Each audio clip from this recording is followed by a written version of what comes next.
আজকে আমরা এখানে সবাই উপস্থিত হয়েছি সেটা আপনারা সবাই জানেন। আমি প্রথমে ধন্যবাদ দিব ডিরেক্টরকে, কারণ হচ্ছে যে টোটাল বিষয়টা গল্প থেকে শুরু করে টোটাল জার্নির মধ্যে যে মানুষটি তার মেধা দিয়েছেন তিনি হচ্ছেন মিশুক মনি। মিশুক মনি যখন প্রথমে আমাকে গল্পটা পাঠান, আমি গল্পটা পড়েই আমি বলেছি যে এই গল্পটা আমি আমাকে যে চরিত্রটির কথা বলা হয়েছে আমি চরিত্রটি অভিনয় করব। তার একটি কারণ সেটি হলো যে গল্পটি আমাকে অনেক বেশি আকৃষ্ট করেছে এবং আমি বিশ্বাস করি যে আমাদের দেশের মানুষ এখনো পর্যন্ত চলচ্চিত্র বা নাটক সবকিছুর মধ্যে কিন্তু একটা গল্প খুঁজে নেয়।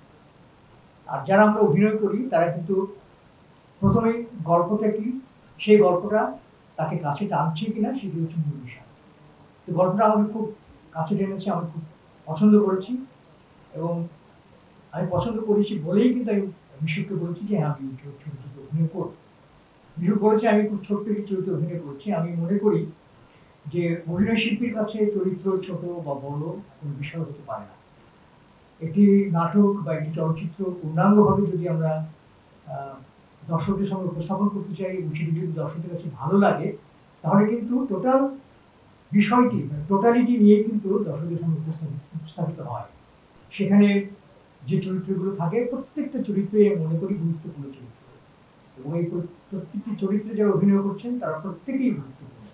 তো সুতরাং আমি এই ছবিতে একটি গুরুত্বপূর্ণ চরিত্রে অভিনয় করছি, এটা আমার জন্য অনেক বড় একটি পাওয়া। আর মিশুক মনিকে অনেক ধন্যবাদ দেবো এই কারণে যে তার প্রথম ছবি কিন্তু কাজ করতে গিয়ে আমার কাছে মনে হয়নি যে এটি তার প্রথম ছবি।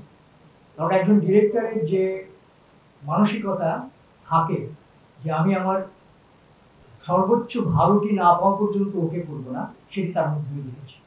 যতক্ষণ পর্যন্ত সে নিজে স্যাটিসফাইড না হয় ততক্ষণ পর্যন্ত সে নিয়েছেন এবং এটি আমি মনে করি যে একটি ভালো ছবি নির্মাণের পেছনে অনেক বড় সাফল্য। আমরা আশা করবো যে আজকে আমরা এখানে যারা এসেছি, বুবলি, রাজ, তারা দুজন প্রধান চরিত্রে অভিনয় করেছে, অসাধারণ অভিনয় করেছে আমার কাছে মনে হয়েছে এবং যারা আপনারা সবাই সিনেমা হলে যখন ছবিটি দেখবেন আপনারাও সেটা বিশ্বাস করবেন। আমি আশা করব এবং কি বলবো শুভেচ্ছা জানাবো যে আমাদের এই দেয়ালের দেশের টোটাল টিমকে এই ছবিটি একটি ভালো ছবি হবে এবং দর্শকরা এই ছবিটি পছন্দ করবে। আপনারা এই ছবির জন্য দোয়া করবেন এবং প্রচার করবেন। ধন্যবাদ সবাইকে।